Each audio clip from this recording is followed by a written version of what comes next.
नमस्कार, फाइटर समाचार में आपका स्वागत है। पेश आज 30 जनवरी शाम 7 बजे राजस्थान की खास खबरें।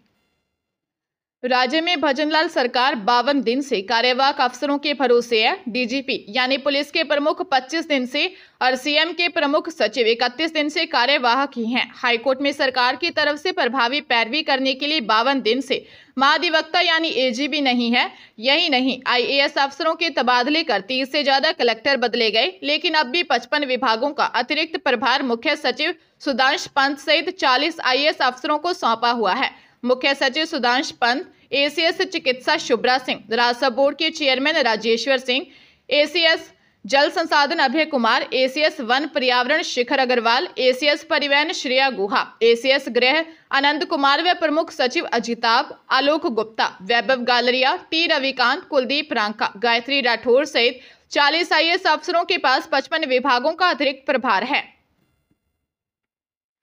दौसा जिले में सिलिकोसिस के फर्जी प्रमाण पत्र बनाकर राज्य सरकार को राजस्व का नुकसान पहुंचाने के मामले में एपीओ किए गए 5 डॉक्टर्स व 6 मेडिकल कर्मियों के खिलाफ एफआईआर दर्ज करवाई गई है। चिकित्सा एवं स्वास्थ्य विभाग के निदेशक के निर्देश पर दौसा जिला अस्पताल के पीएमओ ने कोतवाली थाने में एफआईआर दर्ज करवाई है। मामले में पिछले दिनों राज्य सरकार ने बड़ा एक्शन लेते हुए प्रदेश के जिला अस्पतालों में कार्यरत 9 डॉक्टर व 11 मेडिकल कर्मियों को एपीओ किया था। थाना इंचार्ज हीरालाल सैनी ने बताया कि doctor Battilal Meena, doctor DN Sharma, doctor Manoj Kumar Unchwal, doctor Prem Kumar Meena, doctor Ghanshyam Meena और मेडिकल कर्मी कुशल जोशी, केतन कुमार, मनोहर लाल यादव, संदीप कुमार शर्मा, रामराज मीना व शंकरलाल मीना के खिलाफ रिपोर्ट दर्ज कर जांच शुरू कर दी है।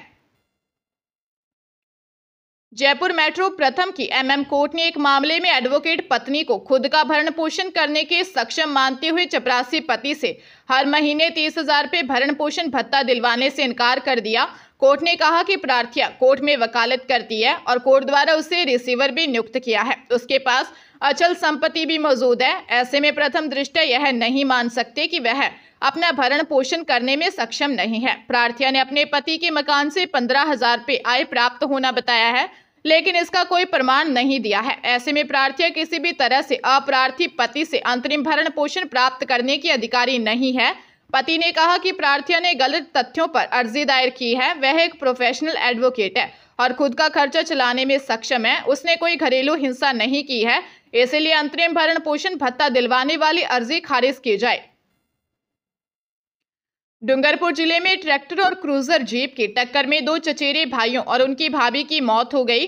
हादसे में जीप सवार 12 अन्य लोग घायल हो गए। घायलों में 2 की हालत गंभीर बनी हुई है। जीप सवार लोग तीये की बैठक से लौट रहे थे। हादसा वर्धा इलाके में डोजा कहारी मार्ग पर हुआ। घटना के बाद मौके पर चीख पुकार मच गई। एसपी कुंदन कंवरिया ने बताया कि हादसे में जीप सवार 40 वर्षीय शिवलाल रौत, उसके चचेरे भाई 45 वर्षीय जीवा रौत और 50 वर्षीय भाभी सेजल की मौत हो गई। सभी कहारी गांव के एक ही परिवार के थे। थम्बोला के भंडारा फला में मौत होने पर शोक सभा में शामिल होकर लौट रहे थे। डोजा कहारी मार्ग पर सामने से आ रहे ट्रैक्टर से जीप की जोरदार टक्कर हो गई। पुलिस मामले की जांच कर रही है। बीकानेर जिले के गैंगस्टर रोहित गोदारा और वीरेंद्र चारण को अब नेशनल इन्वेस्टिगेशन एजेंसी ने अपने निशाने पर ले लिया है। एनआईए ने दोनों पर 5-5 लाख रुपए का इनाम घोषित किया है। दोनों को अलग अलग मामलों में वांछित मानते हुए एनआईए ने अपने मुखबिरों को सक्रिय कर दिया है। बीकानेर में लूणकर अंसर के कपूरीसर गांव के रहने वाले रोहित गोदारा को एनआईए की ओर से दर्ज एफआईआर में वांछित माना गया है। इसी एफआईआर में वीरेंद्र चारण भी वांटेड है। सुखदेव सिंह गोगा मेडी और राजू ठियट हत्याकांड के मामले में दोनों की तलाश हो रही है। आशंका है कि दोनों भारत छोड़कर भाग चुके हैं। दोनों हत्याकांड के गैंगस्टर रोहित गोदारा व वीरेंद्र चारण ने सोशल मीडिया पर जिम्मेदारी ली थी। इसके अलावा पंजाबी सिंगर सिद्धू मूसेवाला हत्याकांड में भी इनका संबंध जोड़ा जा रहा है। सीकर में शादी करवाने के नाम पर ठगी का मामला सामने आया है। 2 मुस्लिम युवतियों को हिंदू बताकर शादी करने व 5,35,000 रुपये हड़पने का आरोप लगाते हुए बेरी निवासी गणेश सिंह ने दादिया थाने में दी रिपोर्ट में बताया कि मेरे गांव के तेजपाल सिंह, उसकी पत्नी कविता, कृष्ण सिंह व मान सिंह ने मेरी व मेरे भाई हेम सिंह की शादी करवाने के नाम पर 5,35,000 रुपये हड़प लिए। उनकी शादी दूसरे धर्म की युवतियों से करवा दी। इन लोगों ने युवतियों का नाम नेहा व गौरी बताया। बदले में 5,35,000 रुपये ले लिए तथा 2 लाख रुपये शादी के खर्च करवा दिए। आरोप है कि शादी के बाद जब दोनों युवतियों का आधार कार्ड मांगा, वह फोन पर दोनों के परिजनों से बात करते सुना तो पता चला दोनों युवतियां मुस्लिम समाज से हैं। पूछताछ में दोनों ने बताया कि वैना गलोई दिल्ली की रहने वाली हैं, जिनको पैसों का लालच देकर 5-7 दिनों के लिए उनकी शादी करवाई है। पुलिस मामले की जांच कर रही है। राजस्थान पशु चिकित्सा और विज्ञान विश्वविद्यालय बीकानेर की ओर से सहायक प्रोफेसर, सहायक पुस्तकालय अध्यक्ष व विषय विशेषज्ञों के 82 विभिन्न पदों पर भर्ती के लिए ऑनलाइन आवेदन प्रक्रिया चल रही है। आवेदन की अंतिम तिथि कल बुधवार 31 जनवरी है। यूनिवर्सिटी में लंबे समय से चल रहे मानव संसाधन की कमी को पूर्ण करने के लिए यूनिवर्सिटी के संगठक कॉलेजों व विभिन्न इकाइयों में 70 सहायक प्रोफेसरों, 2 सहायक पुस्तकालय अध्यक्ष तथा 3 विषय विशेषज्ञों के विभिन्न पदों पर आवेदन मांगे गए हैं। अधिक जानकारी के लिए वेबसाइट rajuvas.org पर लॉगिन कर सकते हैं। टोंक जिले के टोंक सवाई माधोपुर नेशनल हाईवे 116 उनियारा थाना क्षेत्र में अज्ञात वाहन की टक्कर से बाइक सवार युवक की मौत हो गई।